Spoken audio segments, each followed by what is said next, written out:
play in our offense. We tell the tackle to take the defensive end if he's over him. If he's not, we drive down on the first man who is inside. The fullback, we tell him to take the first man outside the offensive tackle. No one shows. He goes right by this and steals inside. If the YN has the linebacker taken out, he cuts inside. If the YN has the linebacker in, he comes all the way around. If you look at this play, what we're trying to get is a seal here and a seal here, and try to run this play in the alley.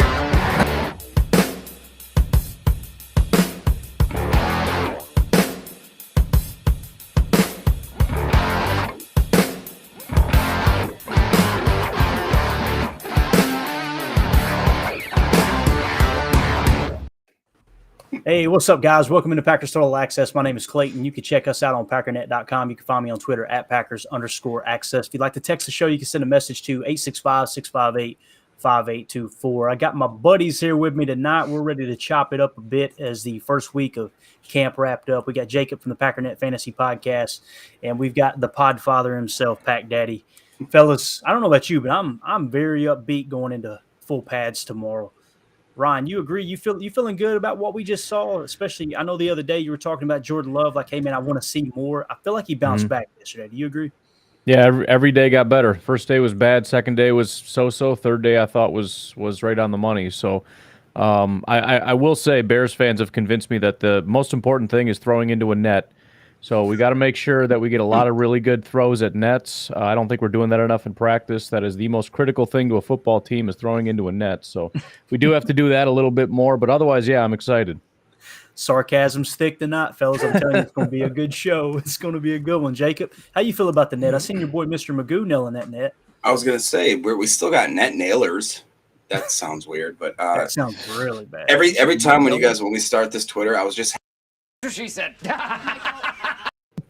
Oh no. Yo. Yeah, copyright. No. I just had this random premonition here. Every time we go live, you guys see me scrambling on my phone. It's because I have control of like 3 Twitter accounts, or I'm sorry, X accounts.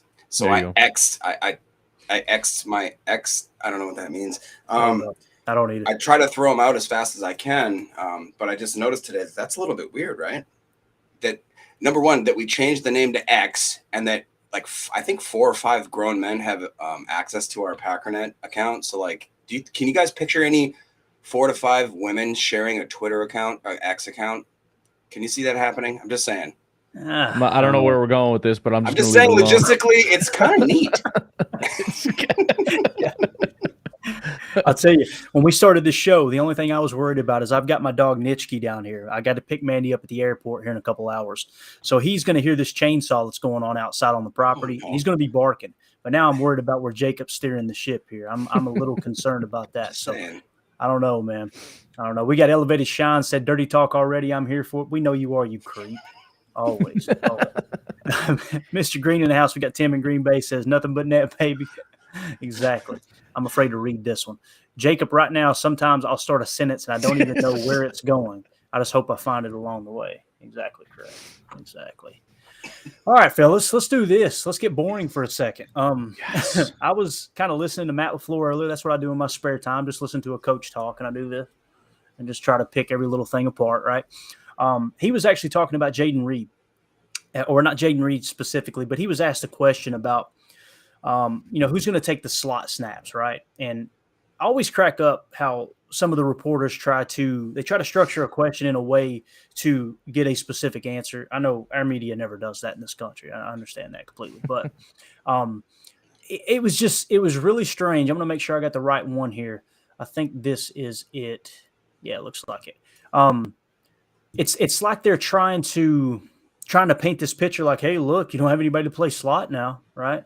And it's just silly because if you study this offense, what you find out is the receivers need to be able to play all the positions. You know, there was many times we've seen Devontae at the X, we've seen him in the slot, we've seen him in the Z. The same thing happened last year. I couldn't tell you how many times I've seen Cobb playing the Z, and it's like, oh, he's a slot receiver. No, in this Matt LaFleur offense, you need to be able to play all those positions. That's the whole part, Ryan, that you talked about when they first made the hire, is you want everything to appear complex but still be simple. The best way to do that is, they can't key in on one specific quote unquote position, right? You may come out, one play and have Christian Watson play in the boundary X. You may come out the next and have him play in a Z. And then, oh, by the way, the next play he's in a slot when you got a 2x2 set and he's going to be running a reverse, a jet sweep. So keeping things very random is very important to this. But again, they always try to paint this picture like, you lost your slot receiver. What are you going to do now? Let's hear what Coach LaFleur had to say about that. And I want to get your all's opinion. Rotate your receivers through.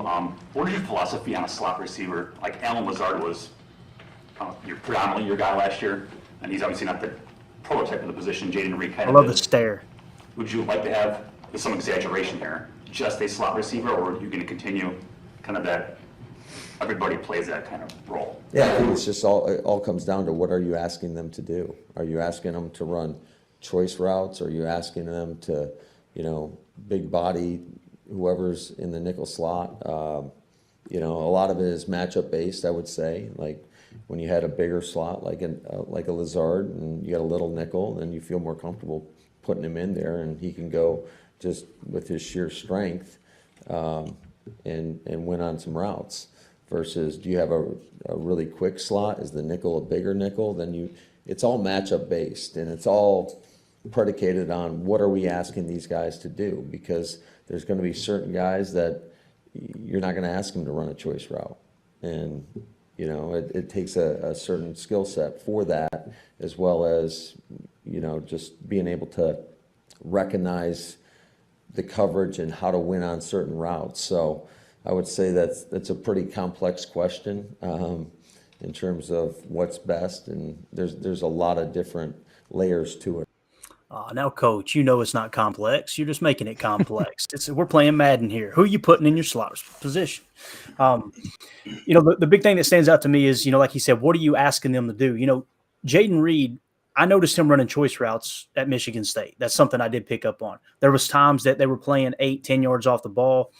He would try to set them up on the boundary, and you could tell he was just reading the corner the whole way, right? And that's what a choice route is, guys. Some people call it option routes, choice routes. You're reading the DB, and you're basically going in the opposite direction. If you don't know what I'm talking about, just turn on the Kansas City tape. It's exactly what you see with Travis Kelce 90% of the time. It's what you see with Devontae Adams when he was here. So with that being said, who are you asking to run choice routes? I think what he means there, Ryan, is like, hey, look, if Musgrave is lined up, let's say he is lined up in the Z or whatever, let's say he's out there as a receiver, they may not be putting that on him to run choice routes, right? And when it comes to choice routes, like some guys aren't, they're just not going to do it because they don't have the ability to recognize the coverage yet. In the past, people would say, oh, Aaron and the receivers aren't on the same page. It wasn't that, hey, they need time together to build this rapport. I mean, that's important, don't get me wrong. But what they're saying is the receiver doesn't understand how to read the DB yet within this offense. Now, it doesn't help that Aaron's out there changing the play and doing all the hand signals and all that crazy stuff. But with that being said, Ryan, are you concerned with that at all? When he's talking about having, it being matchup based, he even mentioned, are they playing big nickel? What does the scouting report say when you're playing big nickel? How do you attack them playing big nickel, right? Are you concerned about these receivers picking this up and more specifically people like Jaden Reed, Luke Musgrave, people like that?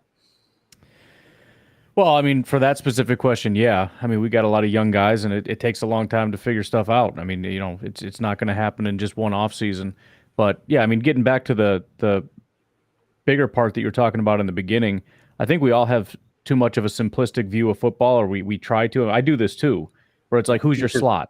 You don't have a guy that's just – nobody plays slot 100% of the time. Nobody plays slot 0% of the time. It's almost like we don't even watch the Packer games. Like, how many times do we see guys in just random spots? We see the bunches of three guys. We see this. We see that. Motions all over the place. We used to do this like 5, maybe more years ago with free safety and strong safety. We were constantly trying to pigeonhole one, and then as the NFL evolved, it's like we had to be told for about 5 years, we don't really do that anymore. But nobody listened. Well, who's the strong safety? Who's a free safety? Nobody listens. Right. Or even back when it was, you got your on the right side of the defense, you got your pass rushing edge rusher. And then on the left side, you got your run defending edge rusher. We don't really do that anymore.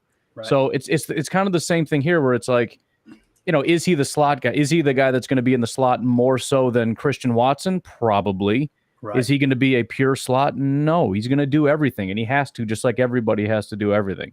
So, I mean, we got to stop being overly simplistic with this stuff, but as far as the question you asked, yeah, I think a lot of these guys are going to take some time, and maybe that does lend itself to, we want to stick you in the slot maybe a little bit more just so you have one job, and then we'll start to branch out from there. But overall, yeah, if you're going to play in this offense, you have to learn to do everything. Yeah. And that's why there is that learning curve. And this kind of spills into the defense too, Jacob. We talked about the safeties, right? No longer do you have free safety, strong safety, and because those terms came from, I would say that they're kind of irrelevant within the last 5 years. But it used to be the strong safety played on the strong side of the formation, meaning he was over top of the tight end, right? He was kind of helping in run defense and all that. Now with this quarter's look, you're showing that shell pre-snap. You got the safeties up on the shelf. Then you really need safeties to be more universal. They need to be these hybrid types that can play both the run and the pass, because you don't know where the rotation is going to come from. That's the whole purpose. What about you, man? You concerned at all? I mean, I'm not concerned. That's not the word, like Ryan said. I'm just more excited because we've shown that, like, the modern NFL, we used to think, basically in my head, I think the slot means it's Wes Welker because he's short and he's small and he's shifty and he has to be able to move around. He does motion. He does all that kind of stuff. That's not really how this is going. And it's even not how defenses started learning, like, okay, when that dude's on the field, he's the slot. So we're going to be wise to all the weird shiftiness and he's going on. And like, when you go back to that clip, just thinking that Lazard was our predominant slot, like, I don't know, maybe it's a lot of an upgrade, I would say, to a Musgrave. Obviously, he's been maybe struggling at times, but I'm really excited to see what Reed's going to do, because I just think that he's, and again, like Ryan again said, like, I don't think that Musgrave is pigeonholed there. Obviously, Reed's not pigeonholed there, but even guys like Dobbs and Watson, they're not. I mean, I don't know where Watson is necessarily. You can't. I don't think you can call him just a straight up X, because he's the deep threat. He's the end around guy, but also Dobbs is more of like the possession guy. I feel like at the moment, I think he has the most chemistry, but I think that we can get into it later. I think that this team has a lot of chemistry, a lot of excitement, and nobody has an ego really. They're all kind of matching each other's egos, which is a really cool thing to see. The other thing I wanted to add real quick about that is you talked about matchup based, and that's kind of what I've been touching on a little bit on the podcast, as far as we have a lot of different guys that can do a lot of different things. You got tools in the toolbox. Every opponent you go up against is a different team that has different strengths and different weaknesses. So you're going to want to attack something. It's not a matter of, we got our weapon over here and our weapon over here and our slot weapon. It's how do we want to attack this team? And the point is, we have a tool for everything. We just got a massive toolbox that can handle just about anything. So, we got the big fast guy, we got the shorter shifty guys, we got the big fast tight end, we got the bigger stronger tight end. The point is, no matter what it is we want to do, we should have a guy that can handle those responsibilities. Absolutely. And to kind of expand on that, you have teams, they'll come out, they may come out in a bunch set. One defense, the Seahawks may play defensively, from a schematic standpoint, so they may play the bunch way different than the Bears do, right? Yeah. It all varies by the opponent. Same thing with trips. Same thing with 2x2. A switch concept. As simple as coming out in a bunch, and the DBs have got to know, okay, if there's a switch concept, meaning at the line of scrimmage, two receivers pass by each other, we're going to play it this way. If they don't do a switch concept, we're going to play it the opposite way, right? Those things come into play. So when Matt LaFleur is game planning for an upcoming game, he's looking at their defense, and typically they do a 4-game saturation. They'll go back and say, okay, what was it? In this case with the Bears, I guarantee you what they'll do is they'll go back and watch the Bears' last 4 games of last season, and they'll watch both matchups with the Packers. And that's why that week 1 matchups are always so you never know what's going to happen week 1. That's why you get a bunch of upsets, is because the team that had success, they're leaning on, they're most likely going to lean on what worked for them last year. And then from the underdog standpoint, they're coming in going, all right, we're going to shut that down. So one might hit a roadblock while the other kind of takes off there in the first half. But it all comes down to matchups. It all comes down to scouting and looking at, how that defense is going to play those specific concepts, formations, personnel, everything. I get excited thinking about Musgrave taking on that Lazard role. And what I mean by Lazard role, what they did with Lazard was they almost used him like a tight end, especially on those bunch sets. Bunch X nasty. When they ran Bunch X nasty, it was – they would put Lazard in a position where he can even start at the Z, then shift to the slot, and then crack back inside with a block, right? I want to see Musgrave kind of play that role because he's got more speed than Lazard. I'm convinced of. That's what I'm really excited about. Knucklehead Paul in the chat says, let's go. Pads come on tomorrow. Some real football. Much love, bro. Appreciate you dropping through, man. We got Brad in the chat says, I love this channel. Love the news from the holler. That's a pretty good way of describing it, I believe, man. News from the holler. I like it. All right. And then we've got here one more comment. Zane says, Reed is going to be nice. I see the guys making plays any spot on the field. Since you brung him up, let's do this. Let's go ahead and share the screen. Let's talk a little Jayden Reed real quick. I believe I've got the right video here. Want to make sure. Nope, that's the wrong one. So give me just a second. We're going to hear from Jayden Reed. I thought this was really cool. Kind of how we put it together. I just put a splice video together of him talking after OTAs, and then I've got like 4 clips of him running routes, right, from training camp, and then we'll kind of go into Matt LaFleur kind of talking about him a little bit. But here we go. What's it been like working with Romeo and Christian so far? Leaders, I'm just following the lead. Those great guys, they show the example, they show the standard. I try my best to follow that standard, and that's what it's going to take for us to be great. So. Jaden, the same thing as far as the punt returning, being back there with Keyshawn. How much did you know about him? What have you thought of just working with him? Yeah, I've definitely seen him like on his returns and everything, just watching him, on TV and stuff. So, I definitely look up to that. I'm just following by him. He's leading the way, and him and Coach Rich, they're coaching us up from that standpoint, and just following the small details, and that's what it's going to take. So.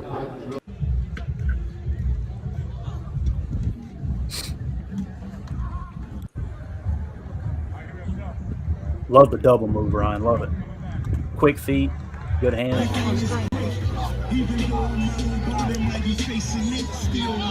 Over to Devondre Campbell. This one right here gets you real excited. A little jet sweep for those of you on the pods.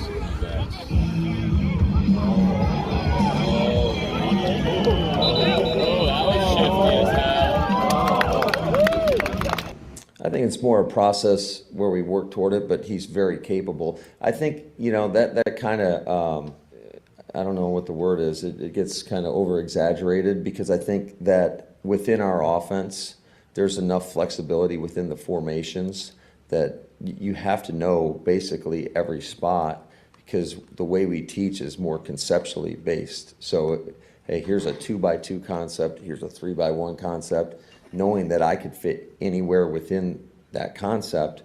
Now, where you see these guys take maybe the next step is, okay, I know where the F fits within that concept, but can I, within the same day, go play Z or X? And that's where it kind of gets a little bit more complex, I would say. But ultimately, they'd have to know the concept and could be at any of those spots.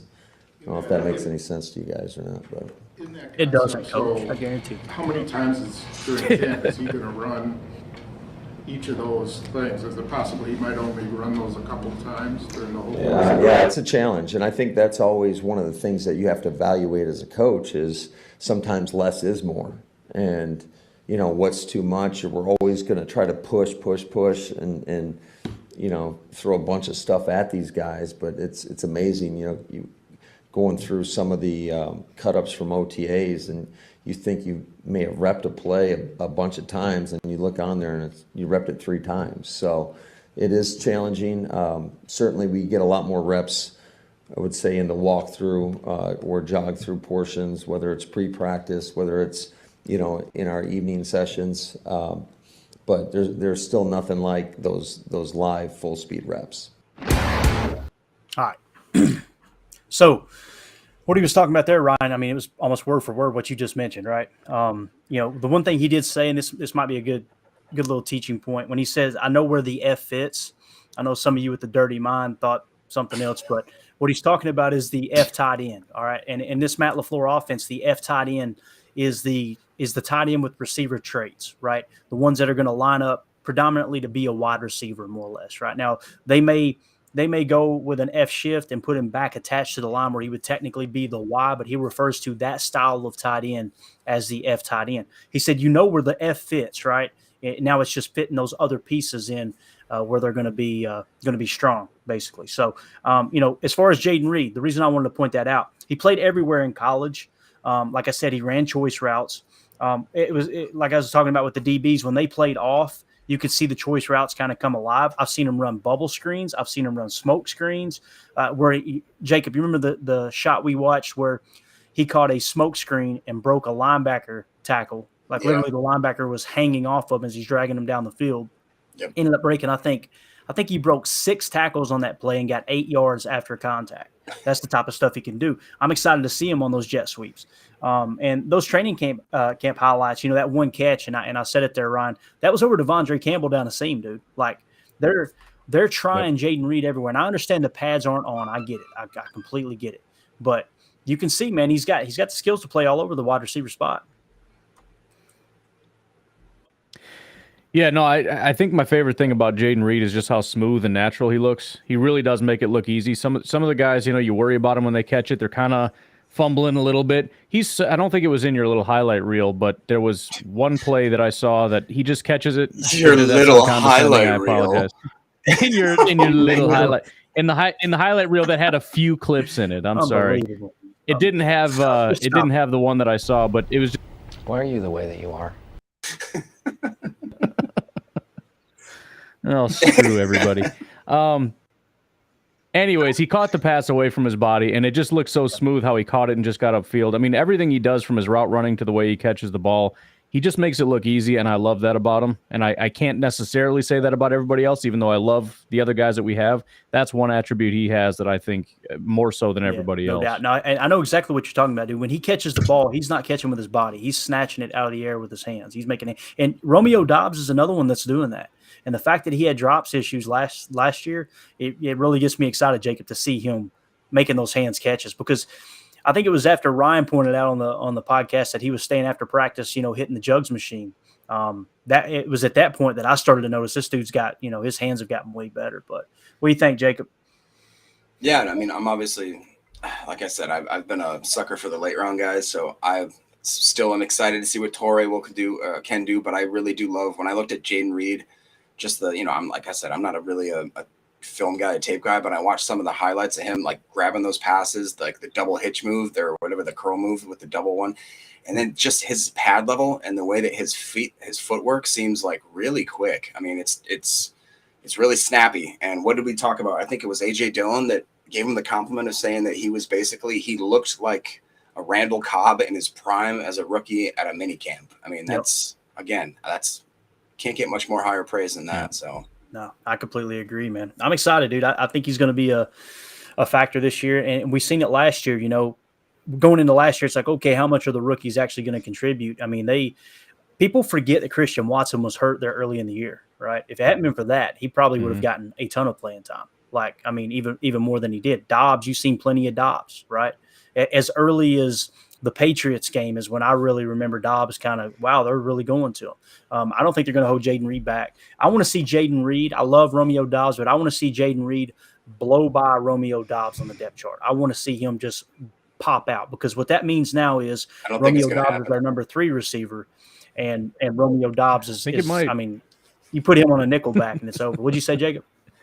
No, I forgot to mention it. I think that what is it? Is it Jordan Love's either his agent or his personal quarterback's coach or his personal assistant was also somebody that worked with Romeo Doubs, and he's been coaching Romeo Doubs, forever, since high school. They've got a lot of out of season, off of like campus or facility. They've got a lot of off season time together and a lot of camaraderie. And I feel like you've seen it, and it sounds like from not just my perspective, but I gained my perspective from listening to Andy Herman and a lot of the other guys that just seemed like that they're right now clicking, almost to the fact where they're wondering like, why isn't Watson and them clicking as much? And if he is that more of, I don't want to say he's the X, but if he's that more possession receiver, the guy that he maybe trusts, almost like Lazard was for Rodgers last year, where it was like he would look at him for no reason in certain situations other than the fact that he did trust him. He really did. Yeah. But we'll see. I could be wrong. Yeah, I mean, Romeo Doubs is definitely in the lead right now. That's what I'm saying. I want to see Jayden Reed pass him up. I understand. I didn't say I want Romeo Doubs to take a step back. I want Jayden to just come out and really pop. I mean, that means that wide receiver core is going to be strong. Yeah, if you look at it, I mean, day one of training camp, it was all Dobbs, and it's like, where's everybody else? Where was it this last training camp? It was all Jaden Reed. I mean, like every pass was to Jaden Reed. So I'm not saying he already passed him, but I'm just saying he has emerged, and I don't think he's going to fall and off. I think that's good for Romeo Dobbs all the way across the board, because if Jaden Reed does emerge, and let's say we get 2-3 weeks into the season and Jaden Reed is looking like, okay, this is a solid top 2 receiver on an NFL football team, then what defenses are going to do is they're going to start to focus on him more. Now, when we come out in 11 personnel, guess who's going to be freed up? You're going to have them trying to bracket cover Christian Watson. All it's going to take is one shot play to Christian Watson, and defenses will go, okay, he's picking right up where he left off last year. Start bracketing him a little bit. They start to key in on Romeo or onto Jaden Reed. Watch what happens underneath Romeo Dobbs, especially on those spot plays, those smash concepts. I'm telling you, man, it's going to be there. If all it takes is 1 or 2 shots to Christian Watson, and watch that underneath curl on that wrap concept come alive. Yeah. So it's I'm telling you, I think we got something in Jaden Reed. Let's go to the phones here. We got Andy in Kansas. Andy, you still stuck in Kansas, man? Oh yeah. How you Just doing? Sitting here. What do you want to talk about? Yeah, thanks for bringing in some of the wide receiver, details, a little bits here and there. Kind of being out where I am, I don't know. When you hear the individual pieces of this guy's doing this and that guy's doing that, and it changes from day to day. I mean, you'll get the big time Packers social media guys listing player of the day, and there's usually 3 or 4 of them, and they seem to be different guys, quite a bit. So I don't know what to make of it exactly right now, only because we don't know we don't know the final dish that's getting put together. Or if you remember the old massive packs of Crayola crayons, like the 96 pack, right? What's your favorite color? Well, my answer is it depends on what I'm drawing. So each little thing that we're doing, I'm kind of reserving, just kind of waiting to see how things try to come together. Instead, I've been really kind of thinking more along the lines of Goody, who you don't hear about these next few weeks. You're going to hear a lot of Matt LaFleur. I know Goody kind of started things with the shareholders meeting and whatnot. I think he was involved in that, if I remember correctly. But, there's Goody, the scout, and then there's Goody, the GM. And just kind of seeing how things are coming together in the offseason, I've been thinking a lot along those lines as far as, is this move being made almost like I don't want to say split personality, but when does Goody the scout tell Goody the GM which decisions to kind of make along the way in trying to make this whole team? I know that seems like a really big and vague type of concept, but in the end, like, that's the team we're going to have. It's the team that Goody is going to keep, Yeah. So he's kind of behind the scenes at this point in time. And as I said, it's hard to track from day to day exactly where things are going, but just take the wide receivers and the tight ends, for example. I mean, you could easily do this with the O-line or the D-line, but just in the last few months, the changes that are being made, it seems like Goody, the scout, is giving a lot of the say-so to Goody, the GM, versus the last couple of years with the run-it-back concept. That, to me, is much more Goody, the GM, saying, look, I'm going to make these decisions, and I'm not too worried about the scouting aspect. We got to hold this team thing together to see what we can get out of this. And, well, it went as far as it went, and now it's a matter of, all right, how do we kind of, move forward? And you can tell it's young guys. Lots of draft picks, trying different things at positions like safety, which are completely unknown. So I've been thinking a lot about that. Yeah. No, I mean, when it comes to Goody and how he builds a roster, in my opinion, it's definitely cut from the same cloth as Ted Thompson. I love how people say Goody does things different. I mean, look at the free agency sign. Ted Thompson signed free agents too. Like, people forget Charles Woodson. People forget Ryan Pickett. People forget even Brandon Chiller. People like that played a role in building that roster and getting to the Super Bowl. I mean, to me, they're in a good spot, Ryan. This wide receiver room, man, I smile every time I look at the salary cap situation in the wide receiver room, because I'm looking across the rest of the league like, dang, dude. And first of all, you said Crayola. We didn't have Crayolas in the trailer park, bro. We had those fake ones from the dollar store where they would tear the paper before they would mark on the paper. I promise you that. But I don't anyway, think Ryan, I ever had more. I don't think I ever had more than 16. I just know some kids had the big one with it. Just you were looking across. Yeah. Andy Had the sharpener in the box. Oh man, that was a good one. Absolutely. What is What is- cyan? What is that? Well, we'll kind of expand upon that, Andy. We appreciate you calling in, buddy. Thank you so much. Yep. Have a good one. All right, see you. That was Andy, still stuck in Kansas. What do you think, Ryan, when you look at the receiver room, man, from a contractual salary cap situation? Looks pretty good. No? I mean, even if you think these guys pop, it's a little while before we have to pay them, right? Yeah, and it kind of answers itself in a sense where it's like, okay, well, which direction are we going to go? Are we going to go with the veterans because we want to kind of stay with guys that are more experienced, or do we want to give the young guys snaps? We don't have an option. We got nothing but young guys anywhere. So that kind of makes things a little bit easier. And kind of stupid thing. Sorry, I'm good. For apparently my computer thinks that I'm not, even though I'm doing a live stream, if I don't actually do anything, my computer starts to shut down. So I got to quick move my mouse and change my audio and everything. What's going on out here? Well, you need to get that straightened up. Thank you. I just got to sit here and start typing stuff.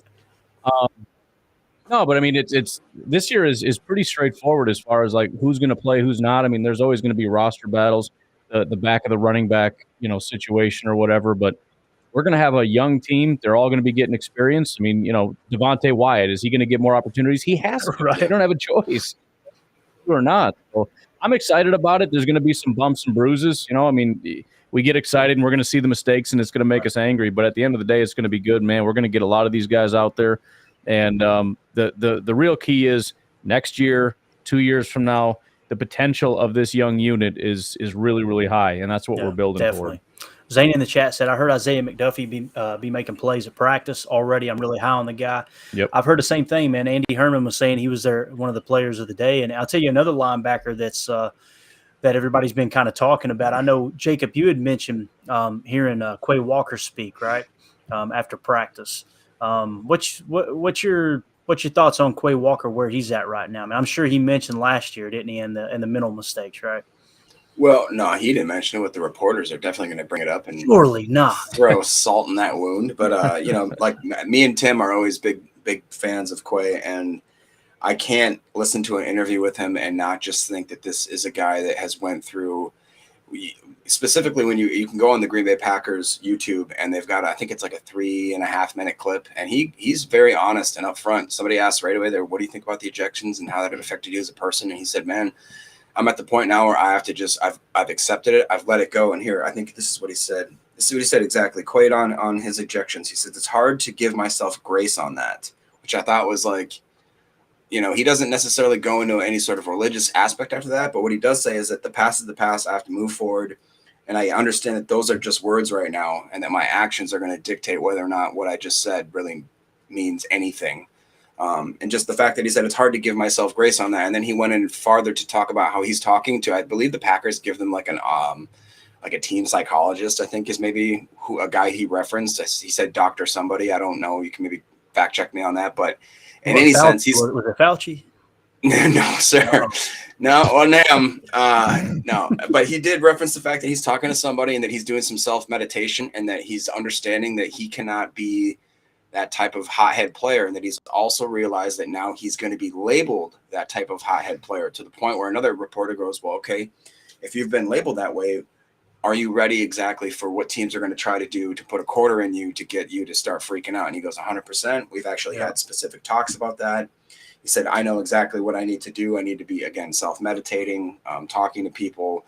And then he also kind of dived in. He's like, I had a lot of stuff going on in my life personally. He didn't quite say it that way, but he said, I've learned how to deal with things in my life that bubble up to a point where I basically explode. Kind of just, again, I'm paraphrasing. That's what I gathered. He's same thing. But then the thing that I thought was just kind of, you can tell the guy's a very humble man. He's a very gracious man. And the last person that asked him a question was Larry McCarron. And he responds to him, Mr. Larry. And I just thought that was so amazing. That like, it just shows that he's a kid. He's a young kid who has, the body of just an absolute animal freak of nature. And he's just like those guys at that young of age. It's like giving them a hot rod, a Ferrari, just being like, here you go, man, they have to learn how to handle that sort of just absolute, the testosterone and the emotions flowing through that dude's body. And being a young man that's thrust and given here's a bunch of money, here's millions of dollars. Now go ahead and be a good person. It's like, no, dude, that's not how the human body works and human emotions work. So everything I hear from him, I completely just think that he is somebody that's taken all of those lumps and is going to move forward and actually not just be a mouthpiece. He's not just going to say, I learned from it. He's actually living it day by day. And I think his teammates are starting to see it too. So, yeah, like I said, man, he won me over. When I seen him going down that tunnel last year, I was just like, man, I felt so bad for him. I want emotion, you know? It was just, because when I was that age, I was a moron. And I'm still a moron. I'm a man. I'm 40. Which is actually a true story. I am 40. That's funny. All right, let's go to Tim in Green Bay real quick. I think we got Tim on the line. Tim, can you hear us, buddy? Yeah, man. Can you guys hear me? Yeah, I don't know why in the world you waste your time talking to us knuckleheads. We're just out here acting stupid on a Sunday night. But what's going on up there in the Bay, man? Look, man, I said I wasn't going to call in on your DM. I was just going to say, I just like a minute ago, and I heard you talking about my boy Quay, so I had to call in. Now, I had a feeling about all of this. I'm assuming that Jacob and you guys are talking about the Rob Demovsky article, and man, I said that like a couple weeks ago, man. I think this guy has matured a lot in the off season, and you can see it. And now we hear it. And I'm just excited, man, because I have a feeling that Quay might be another future defensive player of the year candidate in the near future. And maybe Ryan will disagree with me a little bit on how near that is, but I believe it's incoming, and I think if he keeps his head, man, like we're going to be talking about this guy like the rest of the league talks about Micah Parsons. So, I mean, I'm excited, man. This just affirms everything that I was suspecting for like the last 2 months. Yeah. No, I think he, when I heard Michael Lombardi say, Ryan, Michael Lombardi put him on the red chip list, and I don't know if you can see the screen or not, Tim, I'm sure you can. I got that picture pulled up of you and Quay out there outside of practice, which is an awesome shot, man. Really cool stuff. But Michael Lombardi, Ryan, he said, Quay Walker's a red chip. He basically got red chips and blue chips. Red chips are kind of that second tier. Blue chips are, that upper echelon. Dude, he's got all the tools. He's got all the tools in the bag. It's just putting it together. And I'm telling you, man, he was always around the ball. I understand why he had a low PFF grade personally. When I watched the tape, I seen him miss tackles. I seen him, get, a little bit out of his gap in the run fit, things like that. But, man, you could see the athleticism and the ability to play football, dude. Yeah, absolutely. Yeah, I think for some people, you just can't see it. You watch him play and there's nothing there. With Quay, you see it. You just need to see it more consistently. No doubt about it. Go ahead, Tim. 100% agree with you guys. I think maybe last year it was a little bit of, he's got that Georgia Bulldog heart in him. And, we talked about him being explosive at the tackle point and finishing plays. But it's like maybe he was trying to do too much last year and he got a little too in his head. And, there's a lot of pressure as a rookie in this league. There's pressure for veterans in this league. So I'm excited for year 2 with Quay, and just to hear him say those words like, I thought about this all off season, and I've been dissecting these things. It's like, man, dude, it just confirms my suspicions about this guy that, he's got the heart of a lion and he has the athletic ability. It's like, let's get the mental straight when you're on the field, and it's going to be, it's going to be amazing this year. I have a feeling in this defense, I think Quay can be a star. Yeah, I agree, man. Jeff in the chat says Quay Walker gets those run fits down, and look out, he'll be a complete inside linebacker. Dude, the pass coverage is already there. I couldn't tell you how many times last year. I know it sounds silly, but I looked up and went, I wonder if he could play safety, man. I remember Sean Taylor. Like, he kind of looks like a Sean Taylor, Yeah, right. But we'll see how Derwin James. Yeah, exactly, right. But, again, it's cool, man, to see him be able to learn under Devon. I'm telling you right now, guys, mark it down, put it in your little black book. Devondre Campbell's going to have a great year. I know it. I can just tell you right now, he is going to come back. He's going to get back to that all-pro form. I think you're going to see him grade out in the upper 70s at the minimum, probably in the 80s. He's going to be one of the best inside linebackers there. To find out that he was playing hurt all year and still pick sixes and still, playing at a high level, in my opinion, he's still one of the highest graded players on defense, We get him and him back up to his normal level of play, and then of course Rashawn Gary back healthy. Man, this is sky's the limit, dude. I'm getting excited over Lucas Van Ness. Love how humble he is. When the pads come on, dude, I want to see that big boy popping, man. That's what I can't wait. Can I say one more thing about Walker, quick? Yeah, just the last thing is, again, we all ranted and raved. Why don't we ever see our rookies play and actually have playing time? Well, we threw him in literally and basically said, "Here, you're a starter," and we saw what happens. He was a great coverage linebacker, like almost shockingly good. And he had a pretty much expected bumps and bruises with a lot of immature slips here and there. Guess what? That's what a rookie does. So when you look at the steps he's taking into year 2 and acknowledging out loud that, like, I know what I need to work on. This is what I know I'm good at. And the fact that, again, he has a mentor and somebody that's a guy like Devondre, who, again, if he's not hurt, I know that's always a caveat, if he's not hurt, but we've seen what he can do when he's not hurt. He's a freak. Yep. Best linebacker in football, freak. So absolutely. What were you going to say, Ryan? I was just going to say I need to see Lucas Van Ness in pads, because all we've seen for the last couple months is him looking a little bit too much like a pretty boy. I don't know what's up with that haircut and everything else. That pretty boy smile, I don't like it. I need to see him get a few more scars on his face or something. But at the end of the day, if he throws some pads on and takes DeGuara and throws him 5 yards again, I'm happy. So I just need to see those kinds of reports, because with no pads on, all you see is him like flipping his hair, and I'm like, he ain't going to succeed. He's never going to win in the NFL. Cut, he's going to flop out. Yeah. No, he's got the long hair with the wave and everything else. No, it's yes, he does. He's flipping his hair around. Hey, you can see it in the. I'm just saying he's got to push people around, because I'm getting really uncomfortable looking at him all the time. Ryan said he's tired of these pretty boys. He wants some grit back. This is what he wants to see. Rodgers, who the only place he's going to take you to is the toilet bowl, and then you got Brett Favre, who will take you to the Super Bowl. Yeah, I hear you. I'm just saying, we're not going to talk about it. I'm telling you, we're not going to talk about it. Response breaks me up every time. Man. Every time he goes, "Yeah, we'll talk about it." The boys of Ted Thompson, rest in peace, Ted Thompson, man. I swear, an absolute legend here in Green Bay. that is classic, man. I love it. What he had to deal with, Tim? My God, man. It's funny because, like, you were talking about Devondre Campbell. It's like, how cool is this? Like, hurt, banged up or not, like, just like the absolute game that these young players are going to soak up from him. It's just, it's like we talked about, Mercedes Lewis last year with a lot of the younger guys. It's like, this is Devondre on the defensive end. And I just think he leads by example, and it's going to be a great year for a lot of these guys just playing alongside him. Yeah, I completely agree, man. Completely agree. Tim, buddy, we appreciate you calling in, man. Hey, listen, anytime that link's out there, you jump in here, dude. I know you said you wasn't coming on, but we appreciate you dropping by. Hey, I had to, because, like, going off of Ryan's point, like, we got the first real practice tomorrow. That's what I had to send to you guys, the first real practice. So I'm locked and loading, guys. Thanks for having me on. All right, buddy. Have a good night, man. We'll see you. All right. All right. Ryan, I seen what you just did there. Is that you? Did you do that down there with the Lucas Van Ness picture? Who is that?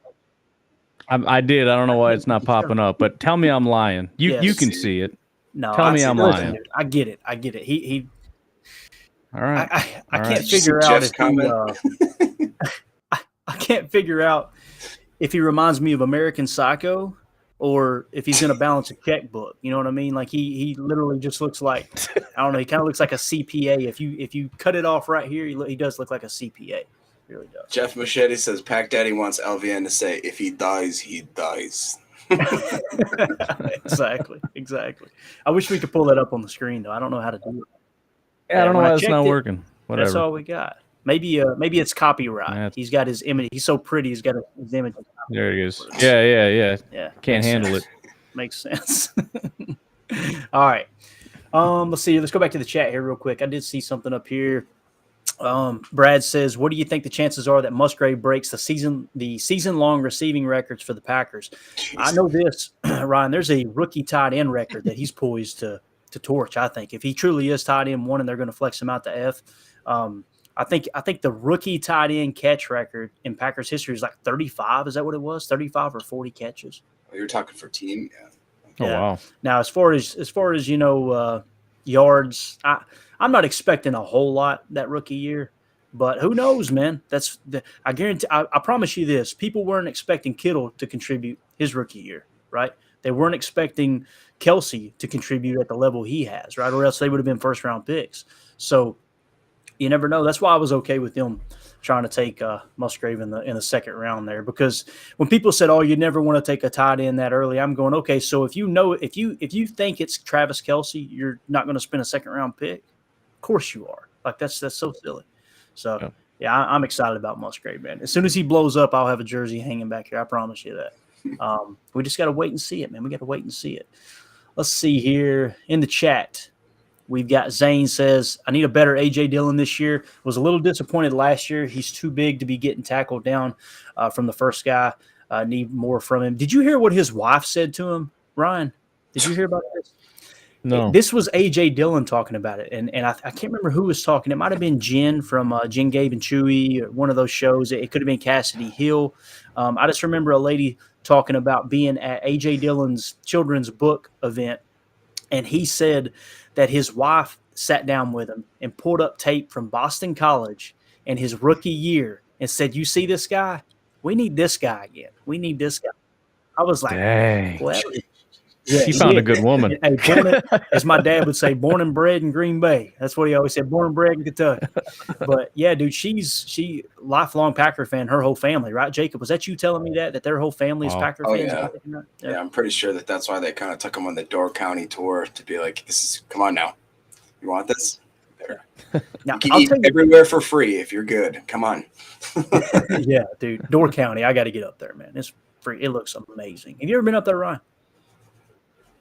No, never been to Door County. Tell you what we need to do. We need to get us an Airbnb and go up there. Just take the whole house over and then spend one day up there, then get back into town for a game or something. That'd be a cool trip. But anyway, when it comes to A.J. Dillon, when I went back and watched that Lions game, man, it was so tough watching that offensive line block. I don't know if you guys seen the pod I did with Mike Wall where we kind of broke down the tape. Mike's not the type to criticize offensive linemen. He's going to he's going to come from the perspective of, look, I've been in their shoes. That's a hard place to get. That's a hard point. When I heard you break down the tape on your podcast immediately following that game-ending or season-ending game there against the Lions, Ryan, you kind of seen the same thing I seen. It was like, how the hell are they supposed to get to these points? They're asking them to do stuff they can't do. Yeah. And one of those plays in particular that I showed where Yosh had to sprint over 3 yards, then completely do a 180, wall off the defensive end. And it's like, this is what I think Rodgers was talking about when he was saying everything's too complex. We need to simplify it. It's like they were asking some of those run plays. They were asking those offensive linemen to do stuff that was darn near impossible. But back to A.J. Dillon, when I watched that tape with the Lions, I'm going, I don't know how Aaron Jones is gaining yards right now. I went back after I watched the tape, Ryan. I was like, let me go back to PFF. I can't remember what they graded them. Offensive line, horrible grades across the board, right? What do you think? Are you concerned about A.J. Dillon? You think he'll return to that form he had, like his wife was pointing out from his rookie year? Well, yeah, I mean, I think the offensive line is definitely – and it's not even the offensive line is a problem. It's like you said. I mean, they're being asked to do impossible things, and it just didn't look very good. I do get the point about him not bringing as much power as I know he can, and I think that's probably legit. The other thing that really annoyed me last year, I think, if anything, with A.J. Dillon was he doesn't trust the offensive line. He bails quick, and maybe that's just because they're not doing a great job. But you'll see sometimes where eventually that'll open up, but he's just like, no, I'm not doing it. He'll go to green grass, and he'll just get hit because there's a linebacker just waiting. You're not going to – it looks green now. It closes way too fast. So, yeah, the offensive line's got to do a better job, but he's got to trust those guys a little bit. And I think that's why Aaron Jones does such a good job, because I'll see him consistently run through holes that don't exist. because they just open just in time and he gets through it. Dylan's not messing with that. He's like, nope, it's not there. There's the grass. I'm going to run, and he doesn't go anywhere. So, as a non-coach, if I could give him any pointers which he wouldn't give a crap about, I would just say that would be the one thing is you got to trust a little bit, be a little bit more patient with the assigned role of what you're supposed to be doing it before you bail on it. Jacob, what do you think, Bo? Yeah, same thing. I think I've heard him not in the recent interviews, but in like some post-season interviews talking about how he needs to get back to having a more aggressive pad level, lower shoulder, aggressive, more Jerome Bettis type running system. I think that with his size and speed, the only other person that's comparable to him right now in the league is Derrick Henry.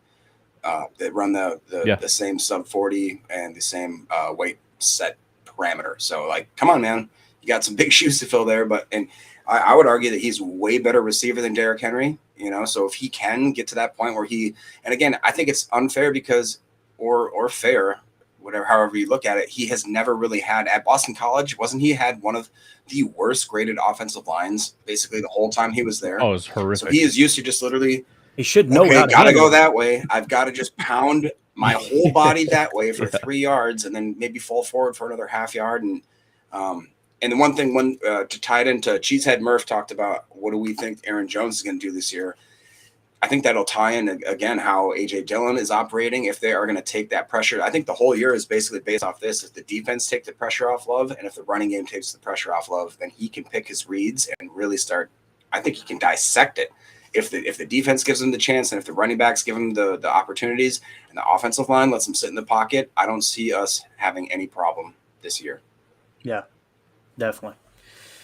All right, we got Steve Van Ness in the chat. Said, I love this wide receiver core. I believe Goody is loving that the team he's building, his guys. They're taking multiple swings on wide receivers like they have. You're going to have 2 or 3 of those shake out. I'm just telling you, they've been too good at drafting wide receivers in the past. I would be very surprised if we don't look up in 2 years and go, man, this kind of feels like Jordy Nelson, Greg Jennings, and Donald Driver. I mean, I really think that we've got that type of thing cooking. Now they got to go out and do it, obviously. Brian in the chat says, how about looking at 3rd and inches, 4th and inches goal line plays, both sides of the ball, a special team. Put the 6-foot, 370-pound big boys in like Wall.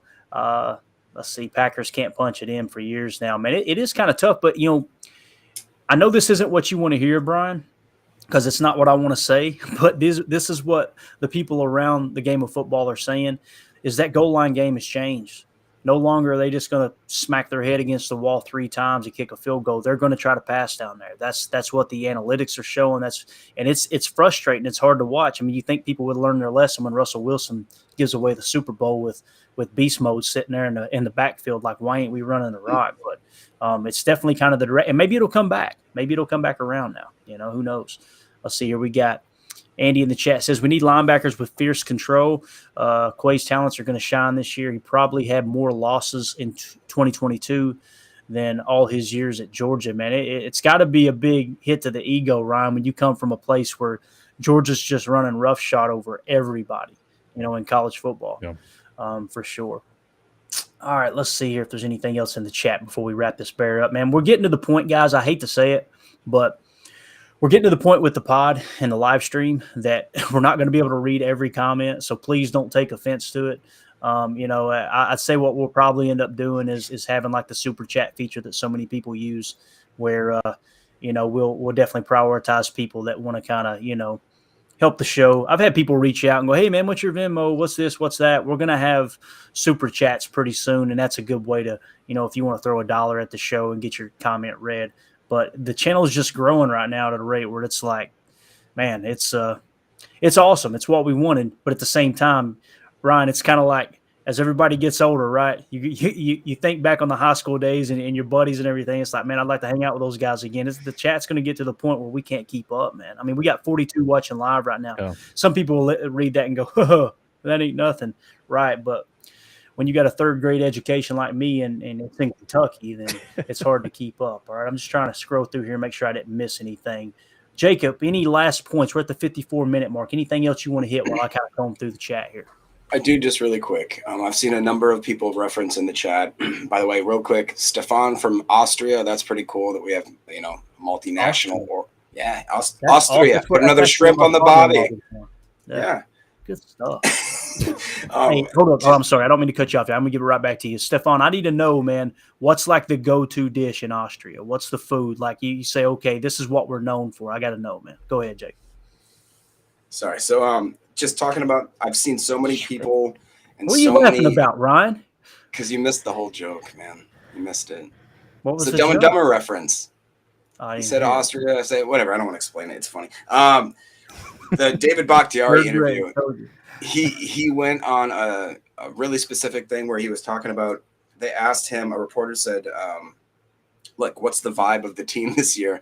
And David Bakhtiari. It's a great interview, just because he doesn't care anymore, and you could tell. Like he cares a lot about certain things, but he's so coy with the media because he does not respect the media, and it's so apparent and amazing and a great. It's fun to watch. The media goes, "Hey, David, what's the vibe of the team?" And he looks at him for like a hard pause, 3 seconds, and he just goes, and this is verbatim, I quote, "Young, chill, listen to some good music, throw some dice, laugh." And then there was like a 5-second pause, and everybody just went, "Oh," and he goes, "No, it's fun though. Like they're young guys, and I'm looking for a way to get to know them, blah, blah, blah." But like just the whole way he did it. And then one reporter who I thought was the best question I've seen in a long time, he says, "What does your support mean to Jordan?" And Bach looks at him with a dead stare, and he goes, "I don't know. I'll have to ask him." And the guy immediately reverts back and he goes, "Okay, well, what do you hope it means to him?" Which again, great rebound question, great way to pivot, especially when you're talking to a guy that does not give a you-know-what about this interview. And Bach finally, he lightens up, he laughs, and he goes, "Well, I hope it means something." And he goes, "Actually, you know what? I hope it means a lot." And then he goes into talking about how they've had conversations, how they've gotten to know each other, how they have kind of each other's back in a different way. And then he asked, "Who are your new best friends on this team?" He goes, "I don't have best friends. I'm a freaking idiot. Like I have friends and people I work with." Like it was really honestly great to watch it, to see those two dynamics. And to me, it made me realize like maybe he doesn't care in the way that I thought he should care, but he cares in a way where he's still having fun with the game. He talked about how he can still make the young kids laugh and how that's his sign that he still resonates with them. And once he stops being able to make them laugh, then he'll just kind of go float in the corner and be the old man yelling at the sky. So I loved it. Thought it was great. Yeah, I like Bach, man. I'm a big fan. I've caught hell for it, but it's okay. I'm going down with the Bach ship here. And Stefan in the chat said, I need you to read this for me, Jacob. You got the beard to read it. Read it with some kind of accent here, man. Wiener Schnitzel, Alfred Strutzer from Schwarzenegger's mother. Yeah, Arnold Schwarzenegger's mother. Easy now. Easy. Get us canceled here. Jeez, Pete. What is Wiener Schnitzel? I'm trying to think here, man. What is Wiener? You know what that is, Ryan? I don't remember. I don't know. All right, Ryan's done, dude. Here we got the sigh. It's over. He's Bakhtiari mode. He's Bakhtiari mode. Brad in the chat. That's a good place to end. He said, "Time for cheeseburgers on the grill. Cheers." That sounds like a good place to end it. Parting thoughts, Ryan. We're getting ready to put the pads on tomorrow. What time is practice? Do you remember? I don't. I just assume they're all going to be around 10, 11 o'clock, but I could be way off. Usually about 10. Well, here we go. Look at this. Your fancy little skit. Nope. To be determined. Never mind. Never mind. Yeah, probably 10. I think they did release it, but that was a separate thing a couple days ago. I don't remember what they said. Okay. Got you. Well, I'm excited to see the pads come on. I think it's going to be a lot of fun. Jacob, anything before we go, bub? No, man. We're we're going on pads tomorrow, and then before you know it, we're on family night. And August 11th, I believe, we're playing the Bengals. I mean, it's already here. It's full blown.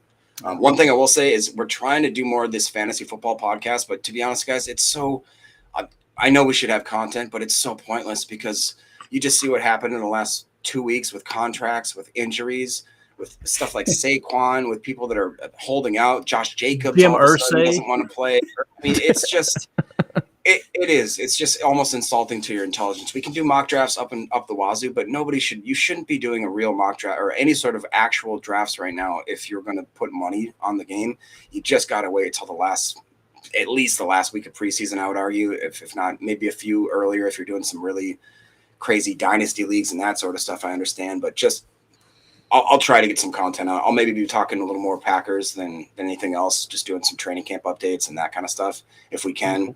Maybe get Paul to talk about the Vikings and how much they suck. Yeah, we can make fun of them. That'd be fun. Yeah, right? always good. Yeah, but the whole Jim Irsay thing, Ryan, that cracked me up, dude. Like it's like his running back asked for a trade. Irsay, how do you feel about that? We're all gonna die. We're all gonna die sooner or later. Like, what the hell are you talking about? Who cares? Nobody cares anymore. Nobody loves me. I just want a flying car. That's usually what he talks about. I want a flying car. I got a smartphone. I want a flying car. I'm like, that dude needs to get off the marching powder, dude. I'm telling you that now. But like I said, pads come on tomorrow. I'm going to be watching Jordan Love like a hawk. I'm excited to see what he can do. I want to see him ramp up, Ryan. I'm glad you said what you said a couple episodes ago, man, when you were like, I need to see something. I was out here doing some work on the property, and I was like, right, Ryan, tell him, dude. Like, we got to see something sooner or later. The gloves are off. You're the starting QB. And I don't think he's done anything wrong from a personal standpoint or a leadership. I think he's everything you asked for, right, in a leader. He seems like he fits the mold perfect. But it's going to come down to him, man. If he performs well, we got a shot at the playoffs. If he comes out and, he's a below-average quarterback, we're going to be saying this. Playoffs? Don't talk about it. Playoffs? You kidding me? Playoffs? I just hope we can win a game. Another game. Another game. I love it, dude. All right, we're going to get out of here, fellas. Appreciate everybody in the chat. I'm not even going to try to read them off, man. You guys brung the freaking thunder. Garrett gets on, and now we're signing off, right? Ryan's laughing. There's probably some gems in here now, right as we get Comment section's the only reason why I come here. Love it. All right. Thank you guys in the chat. Really appreciate y'all hanging out with us. For those of you listening on the pod, hope you have an awesome day. Thank you for making us a part of your day as well. As always, let's go out and be the change we want to see in the world. And go, Pack, go. The power sweep actually is the lead play in our offense. You tell the tackle to take the defensive end if he's over him. If he's not, you drive down on the first man to his inside. Fullback, we tell him to take the first man outside the offensive tackle. No one shows. He goes right by them and steals inside. If the YN has the linebacker taken out, he cuts inside. If the YN has the linebacker in, he comes all the way around. If you look at this play, what we're trying to get is a seal here and a seal here and try to run this play in the alley.